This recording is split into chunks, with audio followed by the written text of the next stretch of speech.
ఓం నమ శివాయ. ఎంతో శక్తివంతమైనటువంటి గణేశుడి మంత్రము ఇది. గణపతి అథర్వ శీర్షోపనిషత్తులోనిది. ఓం గణానాం త్వా గణపతిగం హవామహే కవిం కవీనాముపమశ్రవస్తమం జ్యేష్ఠరాజం బ్రహ్మణాం బ్రహ్మణస్పత శృణ్వన్నోతిభిస్సీదసాదనం. మహాగణపతయే నమః. ప్రణో దేవీ సరస్వతీ వాజేభిర్వాజినీవతి దీనామ విద్రవతు.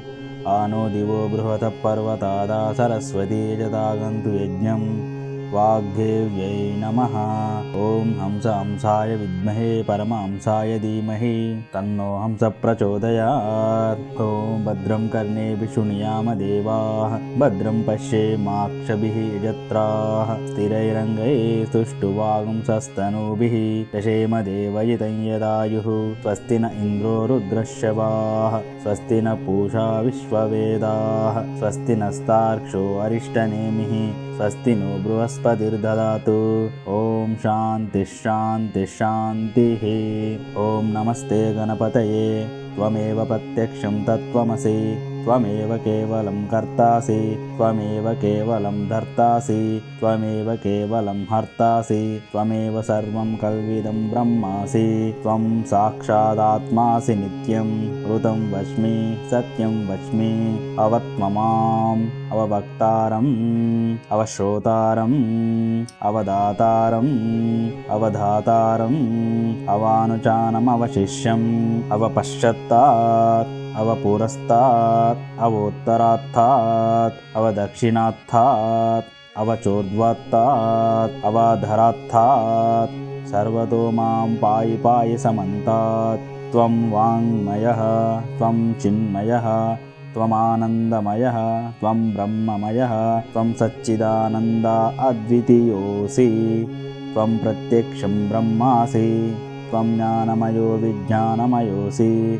సర్వం జగదిదం త్వత్తో జాయతే. సర్వం జగదిదం త్వత్తిష్టతి. సర్వం జగదిదం త్వయి లయమేష్యతి. సర్వం జగదిదం త్వయి ప్రత్యేతి. త్వం భూమిరాపో అనలో అనిలో నభః. త్వం చత్వారి వాక్పదాని. త్వం గుణత్రయాతీతః. త్వం అవస్థాత్రయాతీతః. త్వం దేహత్రయాతీతః. త్వం కాలత్రయాతీతః. త్వం మూలాధారస్థితోసి నిత్యం. త్వం శక్తిత్రయాత్మకః. త్వాం యోగినో ధ్యాయంతి నిత్యం. త్వం బ్రహ్మా త్వం విష్ణుః త్వం రుద్రః త్వం ఇంద్రః త్వం అగ్నిః త్వం వాయుః త్వం సూర్యః త్వం చంద్రమాః. త్వం బ్రహ్మ భూర్భువః స్వరోం. గణాదిం పూర్వముచార్య వర్ణాదిం తదనంతరం అనుస్వారః పరతరః అర్ధేందులసితం తారేణ రుద్ధం. ఏతత్త్వమనుస్వరూపం.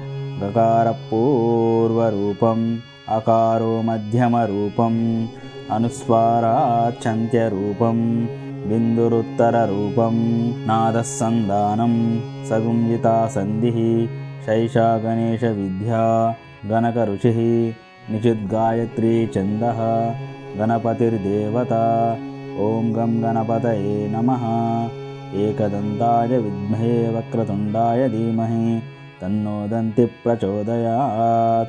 ఏకదంతం చతుర్హస్తం పాశమంకుశధారిణం రథం చ వరదం హస్తైర్బిభ్రాణం మూషకధ్వజం. రక్తం లంబోదరం శూర్పకర్ణకం రక్తవాససం రక్తగంధానులిప్తాంగం రక్తపుష్పైః సుపూజితం. భక్తానుకంపినం దేవం జగత్కారణమచ్యుతం. ఆవిర్భూతం చ సుష్టాదౌ ప్రకృతే పురుషాత్ పరం. ఏవం ధ్యాయతి యో నిత్యం స యోగి యోగినాం వరః.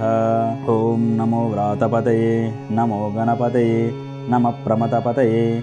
నమస్తేస్తు లంబోదరాయ ఏకదంతాయ విఘ్ననాశినే శివసుతాయ వరదమూర్తయే నమః. ఓం శాంతి శాంతి శాంతి. హరి ఓం తత్సత్. శ్రీ గణేశార్పణమస్తు.